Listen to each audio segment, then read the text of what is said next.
favorite anecdotes from either of those campaigns? Well, one which is rather bizarre.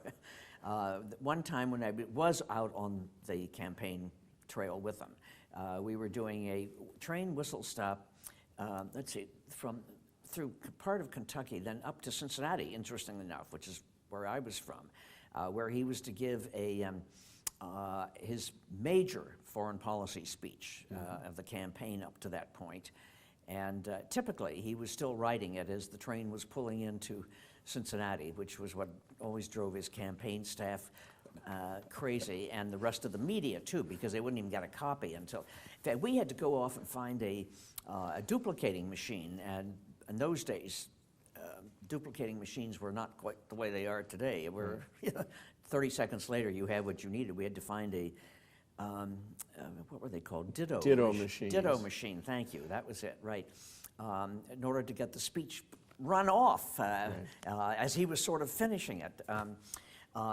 So that was sort of marvelous. And I did, at one point, when I was just walking through the train while we were still on the train part of the trip, he was coming through and saying hello to everybody, and he grabbed my hand and said hello, and then he said, "But you work for me," or something like that. But the most telling part of that was then we flew from Cincinnati to South Bend for the Notre Dame game. And the planes were smaller then, and it was a very bumpy ride. And I've always had a little bit of an inner ear motion problem, and so I was getting sick at my stomach back in the bathroom. And I decided after a while, I just got to come out of here because somebody else may need to use it. I opened the door, and there was the governor standing there. And, he said, I must have been a horrible color at that point, and he said, "Oh my goodness, you look just awful. Let me get." And he, ran over and got a wet towel and put it on my forehead and all that sort of thing. My most memorable moment with the governor in that particular campaign. Well, but then I did have a few other moments with him, especially in 1960. Right. 1960 was when there was a boomlet, you might say, for him to run for president, and I know Eleanor Roosevelt was involved with that. And yes. What were your memories from that year? Well, I unfortunately knew that it just wasn't going to happen in 1960. It broke my heart, but I realized that the time had come and passed. But when it got close to that time, I couldn't resist. I went out to Los Angeles with all of the others and was working out of his little headquarters out there also. And two funny things on that. Well, one was not funny at all. Eleanor Roosevelt was there a couple of times. And of course, that was marvelous just to see her up front and have a chance to hear her. Then my other really funny incident then was, as I remember, the South Carolina caucus room was just next door to where we were, our Stevenson headquarters in whatever hotel it was. And, Kennedy apparently had been addressing the South Carolina delegation and wanted to avoid the press outside the main door.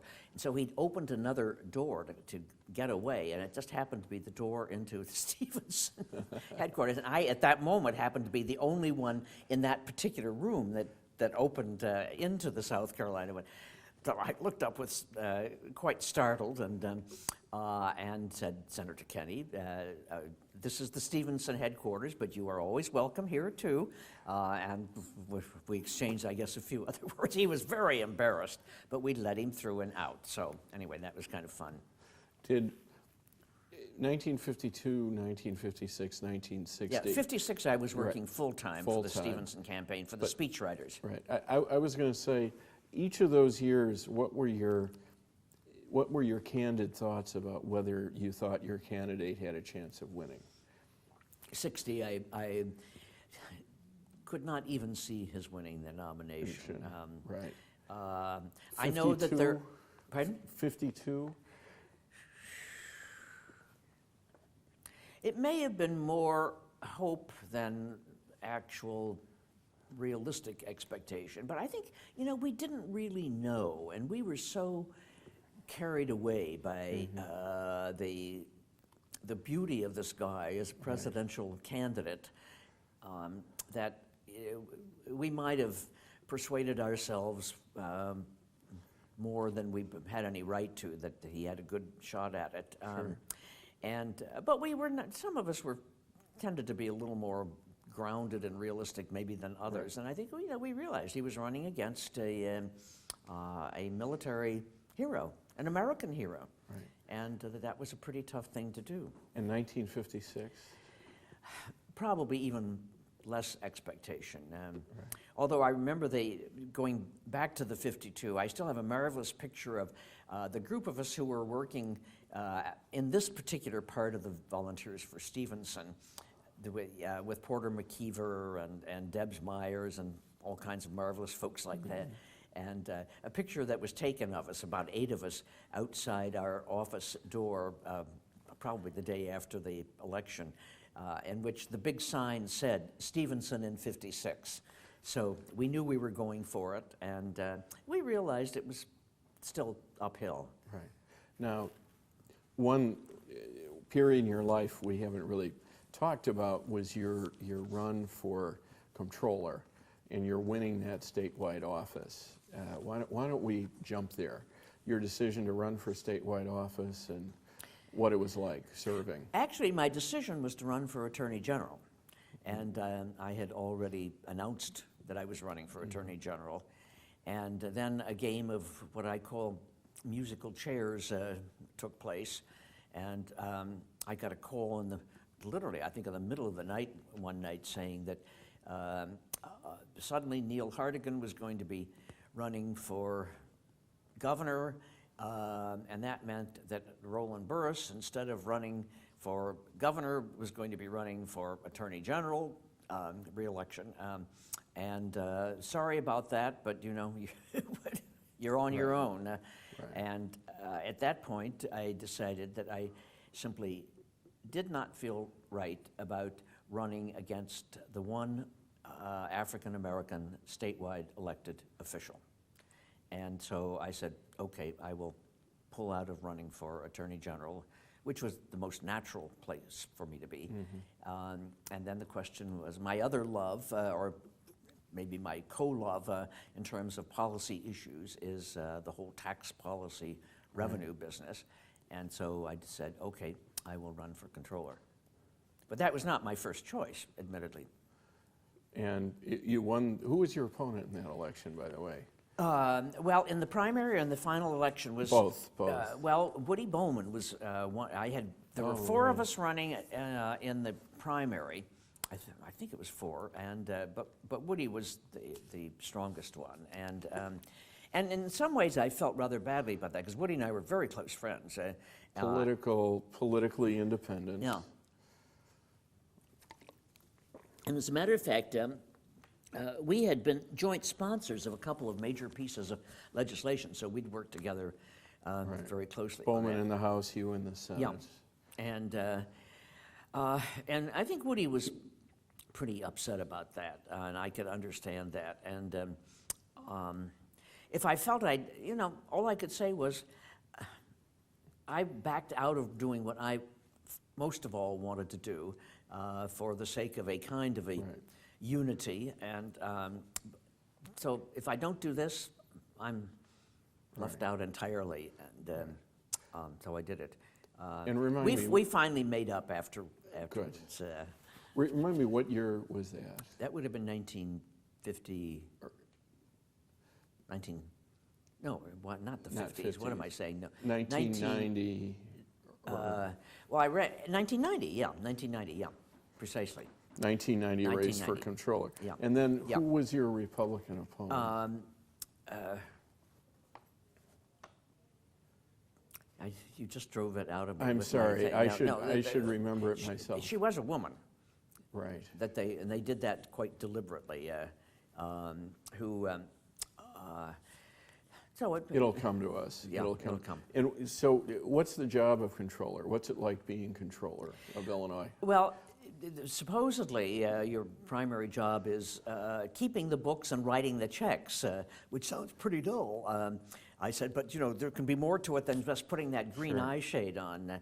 I think the thing that made it much more interesting for me, and I hope maybe I made it more interesting, was because I had this, I was a fiscal groupie, as I called it. I had a lot of background in state finance. So I wanted to do more with it than just routinely run the office, and I did. I made a lot of proposals about ways in which we could do things better. The other thing that made it fascinating was that the state was stony broke.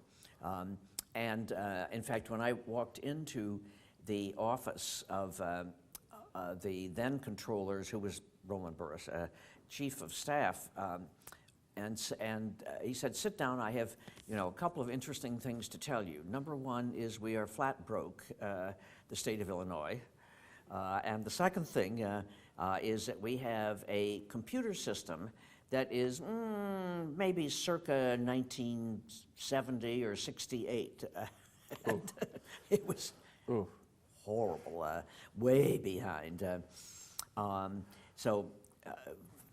We did what we could with the computer system, although we had a nice plan that the year I was leaving office, when the state was beginning to turn around fiscally, and I thought I could put some money in the capital budget for really upgrading the technology. And the legislators were gung-ho for it. I got total approval. And then while the governor was in a budget battle with the legislature, they called one day and said, we're taking that out of the budget, your computer money. That was very bitter. But going back a stage, when I went into the office, the state was broke. We were not paying bills on time. It's about the way it has been lately, except right now is just much huger, both in terms of the numbers, which is not surprising. I mean, that was, 15, 20 years ago, but also in terms of the enormity of the recession. Right. I mean, our revenues were all off projections. But I don't think there was a single year in which our revenue was actually less than it had been the year before. That's now been happening in this most recent period. But it was very serious then, and we were hurting a lot of people by not paying our bills on time. So one of the things I had to do was I considered part of my responsibility was to try to help educate people about state finances so they had a better understanding of what it was all about. So I did a lot of speaking to groups and others along that line.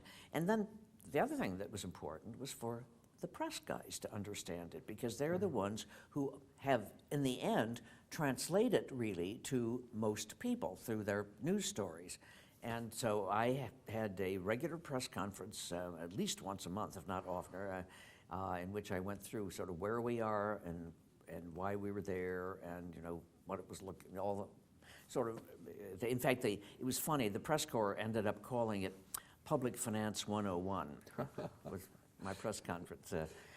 So that was a part of it. And then the other thing was to figure out ways in which you could make the whole system work better. I couldn't raise the revenue, but I could talk about ways in which we could take the revenue through the system, if you will, and in ways that would, budgetary things, be more honest about the budgetary balance.